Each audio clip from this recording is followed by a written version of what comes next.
저는 오늘 여러분들에게 지난주에 들려드렸던 선포하였던 말씀을 좀 더 확장하여서 설교를 하려고 합니다. 지난주에는 요약본을 설교했다고 하면 이제는 전체적인 그러한 설교를 여러분에게 들려드리려고 하는 것입니다. 이 설교를 준비하면서 목사는 항상 그렇습니다. 본문의 말씀을 설교하기 위해서 도입 부분은 어떤 것으로 할까라고 하는 생각을 먼저 하게 됩니다. 그래서 이 말씀을 읽고 난 후에 이런 도입 부분을 생각하게 되었습니다. 그것은 바로 집중력입니다. 집중력.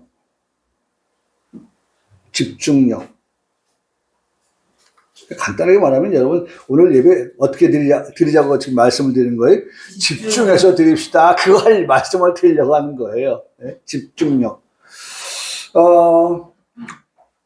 사람에게는 집중력이라고 하는 것이 있는데 그 스탠퍼드 대학의 앤드류 휴버만이라고 하는 교수님이 뇌과학 연구자입니다. 그가 뇌를 연구할 때에 사람에게서는 고도의 집중력을 발휘할 수 있는 시간이 있다라고 하면서 그 시간은 최소 45분에서 최대 90분, 2배의 시간 동안에 사람은 최고도의 집중을 할 수가 있다. 최고 고도의 그런 집중력을 발휘할 수 있는 시간은 45분 내지 90분이다. 그런데 그 기회는 하루에 2번 오는데 그 2번, 90번에 2번이면 몇 분입니까? 180분이죠. 시간 따지면 몇 시간입니까? 3시간입니다. 3시간이라고 하는 시간 동안 우리는 집중할 수가 있고 3시간이라는 시간 동안에 온전히 집중을 할 수 있다라는 그런 뇌과학 연구자의 발표를 제가 찾아볼 수 있었어요. 왜 하나님께서 이 집중력을 생각하게 하시고 보게 하시고 우리 성도들한테 소개할까? 항상 목사의 마음은 그렇습니다. 우리 성도들이 예배하는 시간은 11시부터 12시까지 대략적으로 그 어간이지만 그러면 얼마나 우리가 예배해요? 1시간입니다. 분으로 따지면 60분입니다. 그러면 이 앤드류 교수님이 말씀하셨던 시간이 45분부터 90분의 집중력을 말하고 있다면 우리는 그 집중할 수 있는 시간에 지금 뭐 할 수가 있어요? 예배할 수가 있는 거예요. 그러니까 우리가 그 교수님의 그 논문에 따르면 연구에 따르면 그렇게 할 수 있다고 하는 그 시간에 우리는 어떻게 예배하고 있다는 거예요. 그러니까 우리의 예배는 어떤 예배가 되느냐? 하나님께로 향하여서 집중하여서 최고의 예배를 하나님께 드릴 수 있는 사람, 예배자입니다 라고 하는 것을 우리는 어떻게 감안한다는 거예요. 그렇게 우리가 인지한다는 거예요. 아, 그렇게 할 수 있구나. 그렇다면 이 시간도 또 5분이 지나서 10분이 지나서 20분이 지나서도 우리는 뭐 할 수 있어야 돼요? 집중하고 있어야 된다는 거예요. 네? 적어도 하나님의 사람들은 예배자들은 그렇게 하나님께 예배할 때에 그런 집중력을 발휘할 수 있어야 한다는 것이죠. 그러면서 또 하나를 생각나게 하셨는데 이런 말을 제가 생각하게 되었어요. 아마 여러분들도 잘 아시고 계시는 그런 내용인데 혼자 가면 빨리 가고 함께 가면 멀리 간다라고 하는 말 들어보셨을 겁니다. 이거는 아프리카의 속담입니다. 아프리카 사람들이 하는 말 가운데 혼자 그리고 함께 빨리 가려면 어떻게 해요? 혼자 가십시오. 멀리 가려면 어떻게 해요? 함께 가십시오. 같이 가십시오. 라는 그런 말을 합니다. 우리가 한 시간의 예배를 드리면서 이 예배가 집중하여 드리는 예배가 되려고 한다면 그런 이 두 가지의 그 비결을 우리에게 성경은 어디에서 말씀해 주고 있느냐라고 할 때에 요한복음 4장 24절의 말씀에 보면 이렇게 말씀해 주고 있는 것을 볼 수가 있습니다. 여기 이거예요. 여러분, 집중해서 예배합니다. 그리고 또 어떻게 해요? 정말 1시간 동안에 함께 예배합니다. 멀리 가는 그 예배를 함께 예배합니다. 자, 그러면 그 말씀 두 가지를 합하면 요한복음 4장 24절에 이렇게 말씀하고 있습니다. 아버지께 참되게 예배한 자들은 뭐로? 영과 진리로 예배하라고 말씀합니다. 영과 진리로 예배하라. 지금이 어떤 때다? 바로 그 영과 진리로 예배하는 이 시간, 이때다라고 우리에게 말씀해 주고 있다는 겁니다. 네? 이때가 바로 영과 진리로 예배하는 때다. 집중하여서 예배한다. 그리고 1시간 내내 우리가 하나님 앞에 예배에 집중한다 라고 한다고 하면 우리는 어떻게 할 것이냐? 성령, 영은 성령이거든요. 성령과 함께 1시간 내내 어떻게 집중해서 예배하라고 말씀하고 있다는 것입니다. 할렐루야. 나는 오늘 이 설교에서 우리 성도들이 평생을 살아가면서 나는 우리 성도들이 평생을 살아가면서 예배에 임하는 우리의 자세는 바로 이러한 자세여야 한다라고 하는 것을 깊이 새기고 또 명심하고 예배하러 모일 때마다 집중해서 예배해야지. 그리고 1시간 동안 그 길면 길고 짧으면 짧을 수 있지만 멀리 가려고 하면 누구와? 네? 동행하는, 함께하는, 그렇죠? 함께 하면 멀리 간다고 하는 그 함께가 누구와 함께냐? 성령님과 함께 그렇게 가면서 집중해서 예배를 드려라. 그래서 말씀의 끝부분에 보니까 아버지께서 자기에게 이렇게 예배하는 자들을 찾으시는데 하나님은 영이시니 예배하는 자가 영과 진리로 예배할지니라고 말씀하고 있습니다. 두 번 말씀하고 있죠? 여기 영과 진리로 예배해라. 네. 오늘 이 시간은 여러분 이동환 목사가 부족한 것이 많이 있다 할지라도 하나님께서 은혜를 주신다고 하면 여러분 우리가 은혜 충만하게 우리가 은혜 채워서 돌아가는 그러한 시간이 분명히 될 거를 저는 확신합니다. 여러분 오늘 우리가 보았던 말씀 이 요나서의 말씀에서 우리는 제목을 이렇게 잡아본 거죠. 내가 어찌 아끼지 아니하겠느냐. 내가 그것은 누구냐? 여호와. 네? 요나서 1장 1절의 말씀에도 요나서 3장 1절의 말씀에도 네? 여호와께서 말씀하셨다. 여호와가 말씀하셨다. 내가 여호와의 말씀이 뭡니까? 이 니느웨에 거주하는 몇 명이라고 말씀하고 있어요? 12만 명의 그 니느웨 거주민들을 내가 어떻게 해요? 아끼지 아니하겠느냐라고 말씀하고 있습니다. 여러분 하나님께서 아끼는 자, 여기 아낀다라고 하는 말은 긍휼히 여기신다. 여러분 꼭 기억하세요. 아낀다고 하는 것은요, 긍휼히 여기는 거예요. 네. 긍휼히 여긴다. 내가 긍휼히 여기지 아니하겠느냐. 내가 불쌍히 여기지 아니하겠느냐.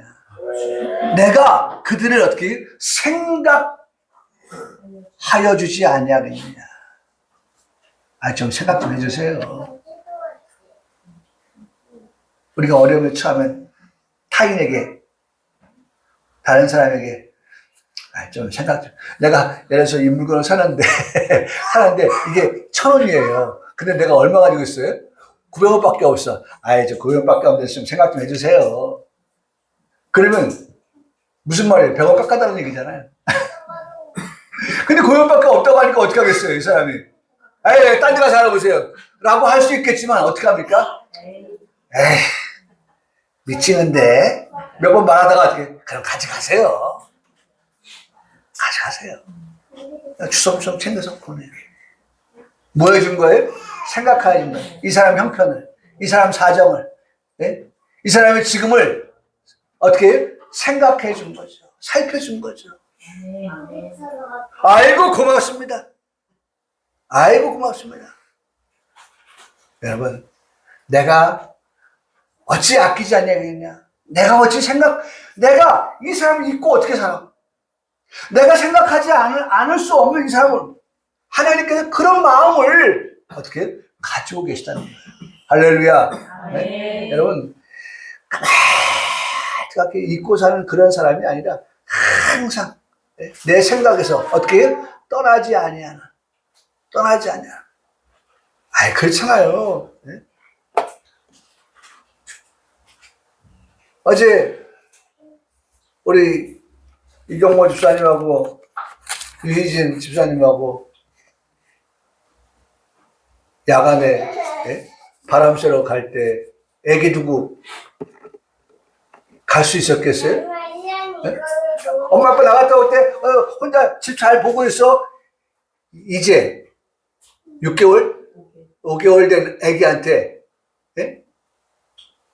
그리고 엄마 나갑니까? 나갈 수 있습니까? 못 나가죠. 그러니까 어떻게 합니까? 그렇게 할까? 엄마 SOS 와서 좀 봐주세요. 우리 좀 바람 좀 쐬고 오게.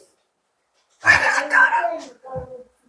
엄마 마음은 어떻게? 여전히 애기에게 있는 거예요. 애기에 대한 생각.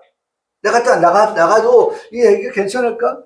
울면 나갈 수 있습니까? 하늘을 재웠어요. 그러니까 얼른 갔다 와야지. 자, 갔어요. 그러면 또 어떻게 합니까? 요새는 우리 키울 때와 달라가지고 뭐 해서 캠을 달아놔가지고 애기가 잠자고 있거나 활동하고 있거나 그걸 다 뭐 합니까? 밖에서 다 지켜볼 수가 있어요. 애기가 위험하지 않는지, 애기가 깼는지 않는지, 애기가 보채지는 않는지, 울지는 않는지, 내가 지금 집에 들어가야 되는지, 아니면 밖에 지금 좀 더 머물러도 되는지, 나가 있어도 어떻게 해요? 애기와 함께 있는 것 같은 그러한 행동, 그러한 삶을 보이잖아요. 뭐예요? 생각에서 떠날 수가 없는 거예요. 우리 이든이에게서 엄마 아빠 생각이 떠날 수가 없는 거예요.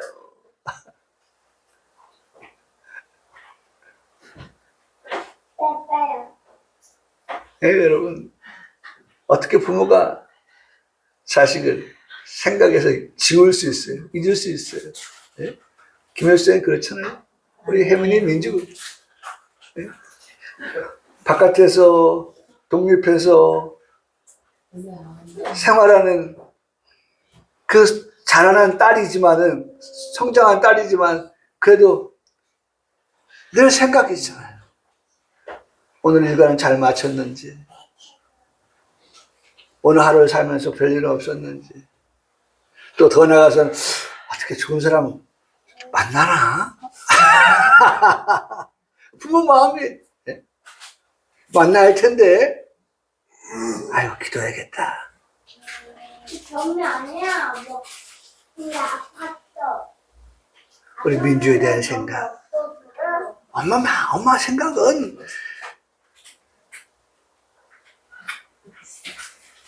열외가 없어요.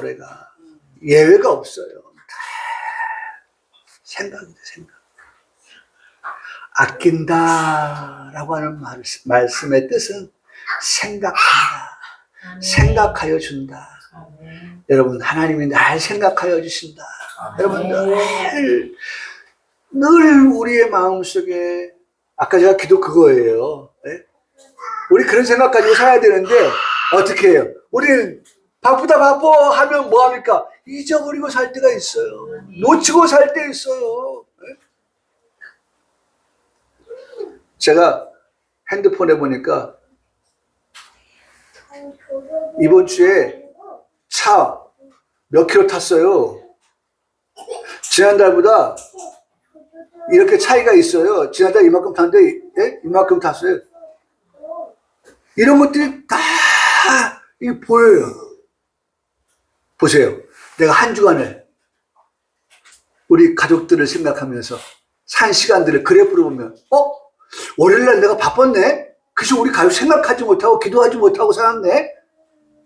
와, 화요일날은 잔뜩 우리 가족들 생각만 하면서 그들을 위해서 끊임없이 기도하면서 살았고.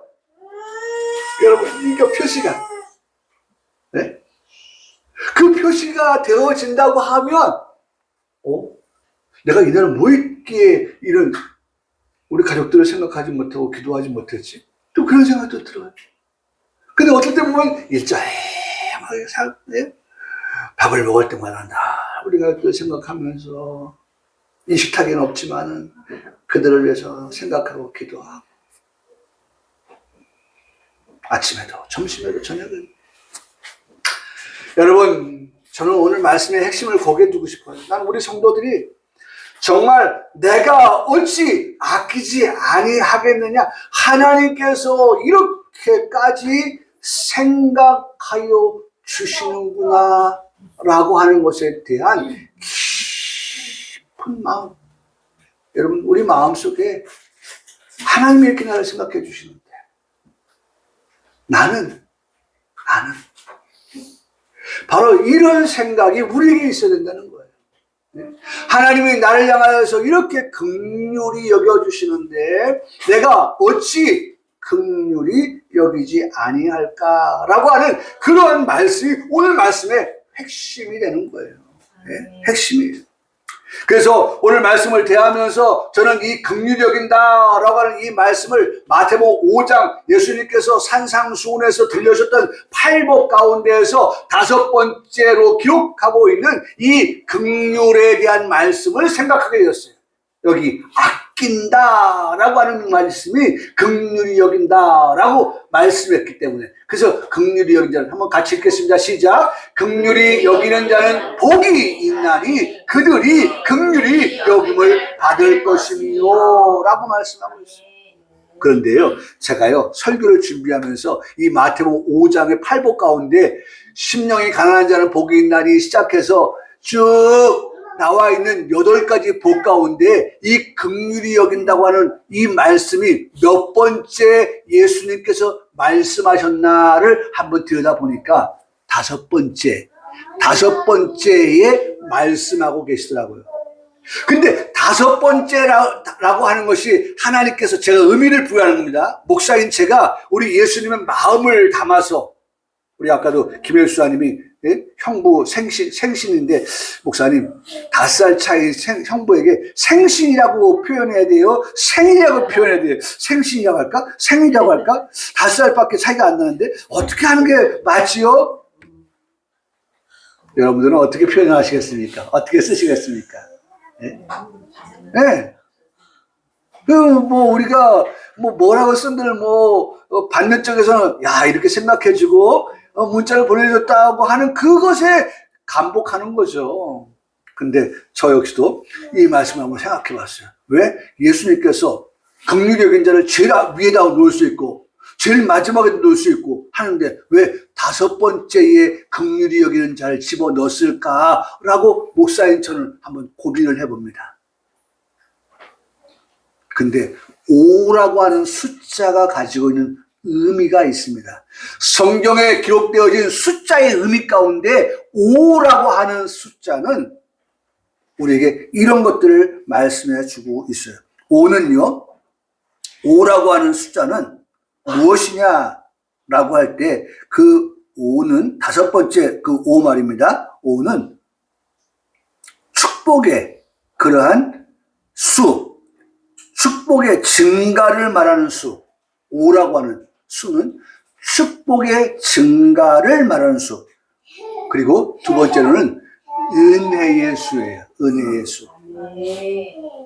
5는 은혜의 수라고요. 다시 말하면 긍휼히 여긴다라고 하는 이 긍휼을 5번째에 집어넣은 것은 우리가 그런 긍휼이라고 하는 은혜를 받아야 할 자라고 하는 말씀이에요. 네? 오늘 우리 그 찬양 많이 하잖아요.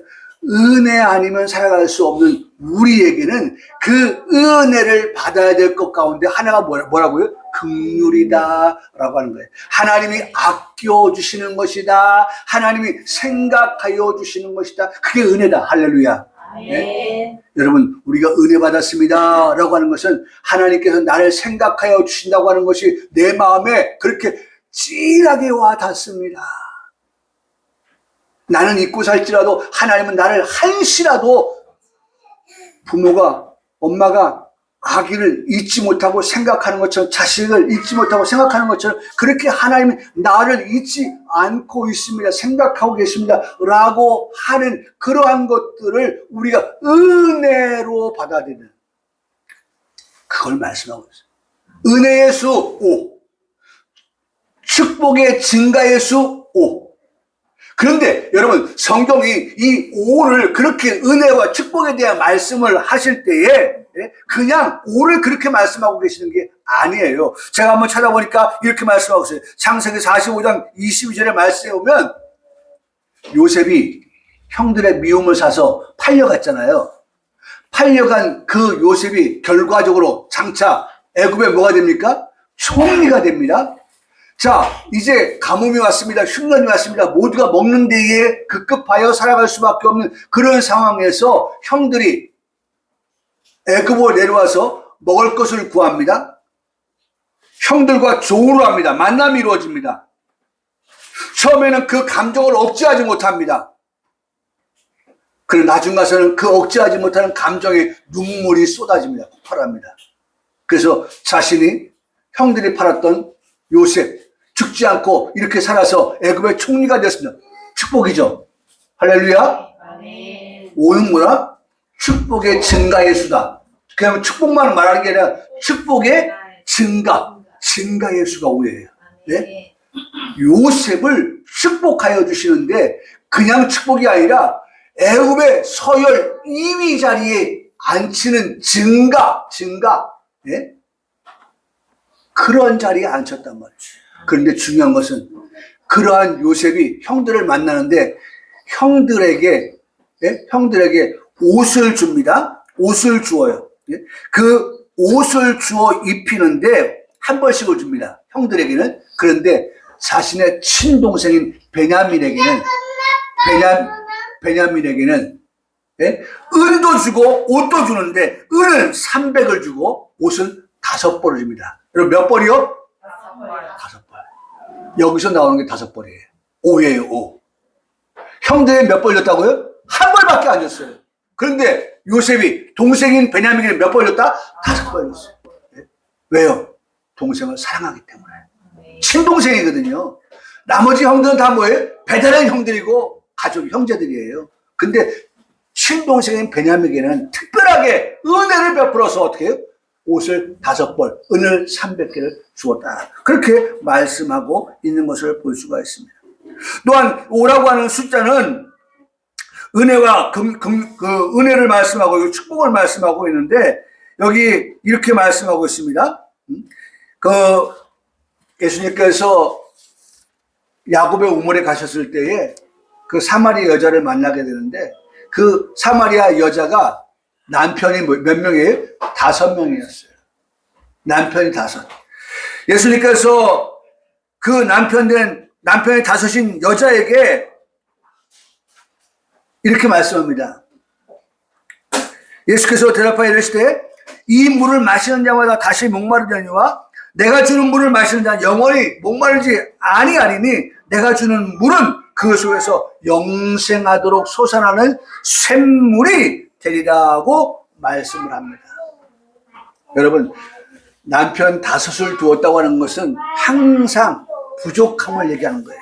이 남편을 두었지만 부족하니까 또 다른 남편을 두어서 채워보려고 하지만 여전히 부족해서 3번째, 4번째, 5번째 남편을 두었어도 여전히 부족한 그러한 이 여인에게 지금 있는 남편도 내 남편이 아니라고 말씀을 하시면서 말씀을 하신 것들이 이런 내용입니다.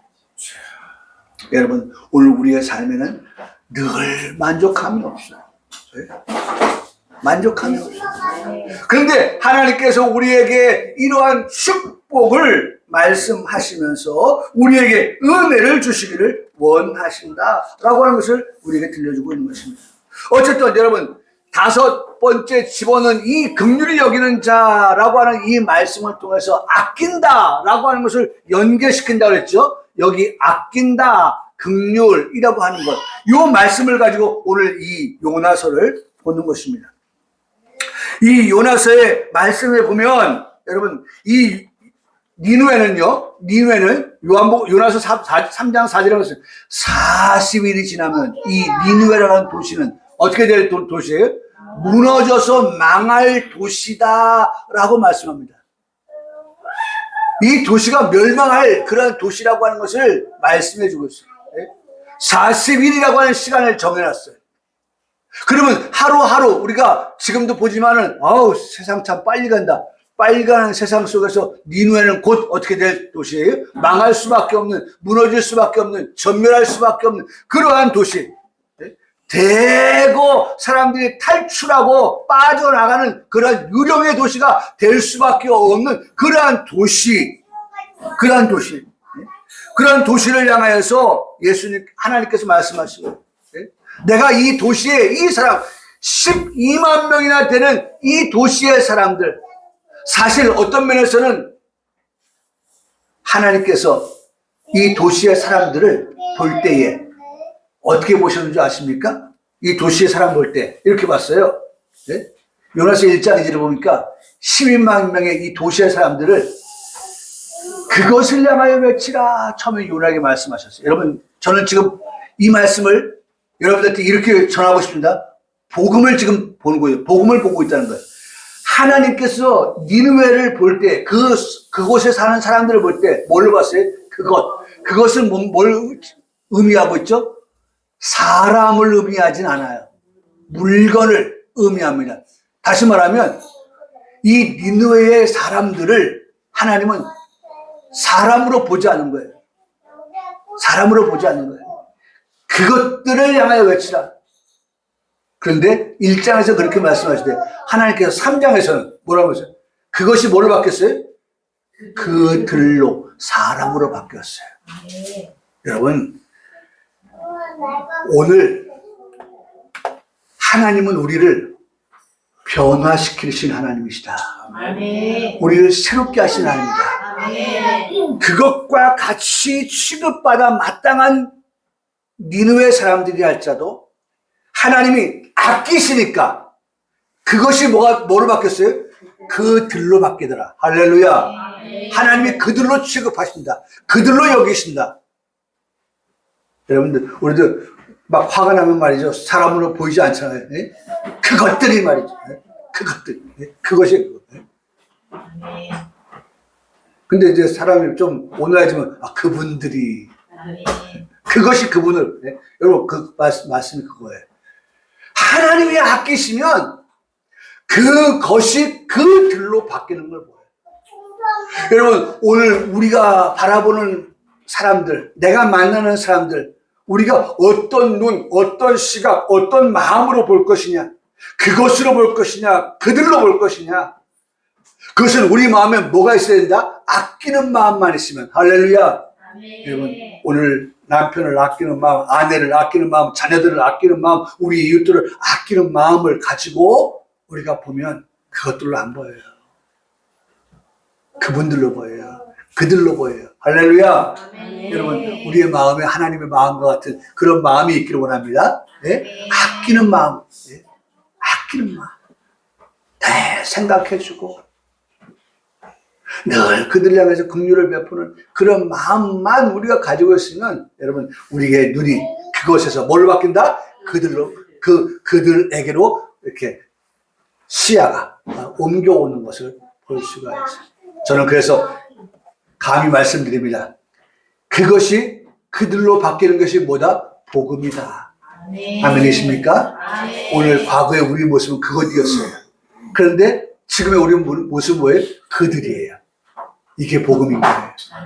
오늘 우리는 복음을 받았다라고 할 때 우리의 변화된 신분, 우리의 변화된 그런 상태. 그래서 보세요. 요한복음 5장 24절의 말씀이니까 변화가 이렇게 일어났잖아요. 우리가 진실로 너에게 이르노니 내 말을 듣고 나 보내신 이 예수님 보내신 분은 하나님이잖아요. 하나님을 믿고 예수님을 믿고 성령님을 믿으면 우리에게 어떤 변화가 일어나느냐라고 말씀할 때 믿는 자는 어떻게 영생을 얻었다. 여러분, 우리는 영벌 받을 자였지만 영벌 받을 우리가 하나님께서 우리를 아끼시니까 우리를 아끼고 우리에게 긍휼을 베푸시고 우리를 생각하여 주시니까 뭘로 바뀌었어요? 영생을 얻었다. 이게 복음입니다. 할렐루야. 여러분, 우리는 복음을 받았고 복음을 가지고 있어요. 왜? 요한복음 5장 24절의 말씀이 누구의 말씀이에요? 나에게 주신 말씀이니까. 할렐루야. 아멘이십니까? 여러분, 반드시 나는 우리 성도들이 많은 성경에 들어야 될 말씀들, 우리가 담아야 될 말씀들이 많이 있지만 요한복음 5장 24절의 이 말씀은 나 보내신 내 말을 듣고 나 보내신 그가 누구냐? 하나님이신데 예수님이신데 성령님인데 그 삼일체 하나님을 믿는 자는 우리에게 주어진 세 가지 영생을 얻었고 할렐루야. 하나님, 나는 영생을 얻은 사람입니다. 왜? 근거가 뭐예요? 나는 믿는 자니까. 내가 믿는 자니까. 믿는 자에게 영생을 얻었고, 두 번째, 심판에 이르지 아니한다. 심판은 정죄를 말하는 거예요. 정죄는 뭡니까? 아직도 죄가 해결되지 못한 사람 아니에요.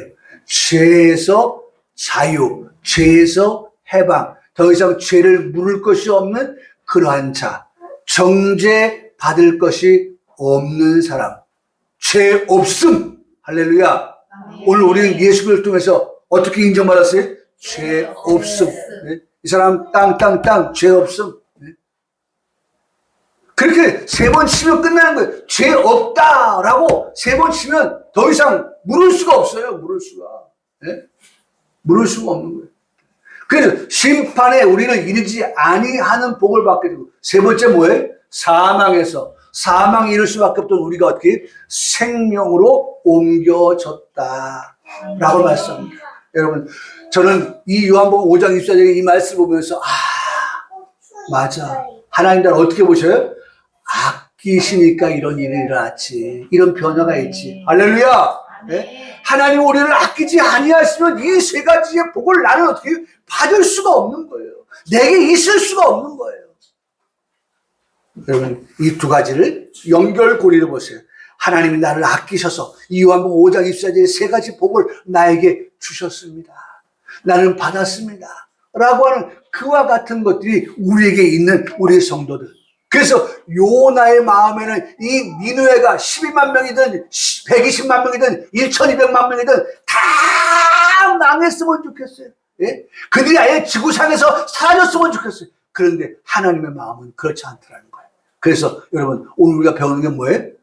하나님의 마음을 가지라는 거예요. 요나의 마음은, 그런 니느웨를 바라보는 자신의 마음은 그렇지 않았지만 하나님은 요나의 마음을, 요나의 시선을 어떻게 바꾸려고 해요. 누구의 시선으로? 하나님의 시선으로, 하나님의 마음으로. 내가 아끼니까 너도 어떻게 하라는 거예요? 아껴보라는 거예요. 아껴보라는 거예요. 왜? 나도 하나님의 뭐가 필요한 사람이에요? 긍휼이 필요한 사람이에요. 그래서 말씀 들어가고 마칩니다. 보세요. 긍휼이 여기는 나. 이게 긍휼이 여긴 자 앞에 납니다. 근데 그건 내가 어떤 사람이에요? 나 역시도 긍휼이 여김을 받아야 할 자입니다. 라고 한다는 거죠. 여러분, 우리는 어떤 것에 긍휼히 여김을 받아요? 죄 용서함 받기 위해서? 아니에요. 이미 죄 용서함 받은 우리는 긍휼히 여김을 받는다고 해서 뭐예요? 우리가 점점 자라가서 어떻게 온전한 자, 완전한 자, 장성한 자가 되기 위한, 그렇게 나는 물 주었고, 나는 심었고 물 주었는데 어떻게 자라게 하시는 이는 여호와시다. 그 자라게 하시는 하나님이 나를 어디까지요?